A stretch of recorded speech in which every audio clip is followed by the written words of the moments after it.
Welcome back to your 5 News at Noon. We're continuing to follow breaking news out of Paris, where more than 2,000 people are still without power, possibly even for days. Last night's storm impacted a lot of people and businesses in that area, but severe weather does not stop at the city limits. Chief Meteorologist Matt Sanders has been checking for damage around that area all morning long. Joins us now live with the very latest. Hey, Matt.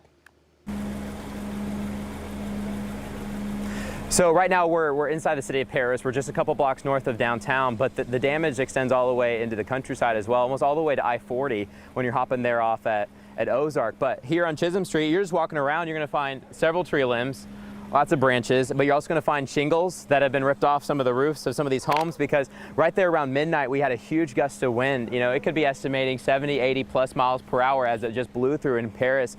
And guys, we just wanted a little rain. That's all we were asking for. And of course we got this big old storm coming in last night. But what we're looking at here is just some of the power lines that are continuing to be down. Crews had just closed down this road just to keep people safe, because there's still a lot of wires that are on the road itself and on the sidewalks too.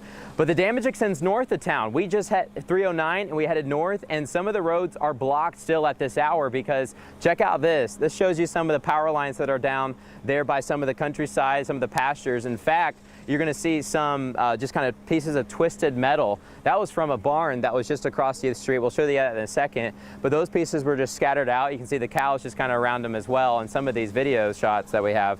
But those roads are closed for a while as those power lines continue to just be covering the entire road. And what was crazy is that some of these pieces of metal, this tin, was just wrapped around some of these power poles, the ones that are actually still standing.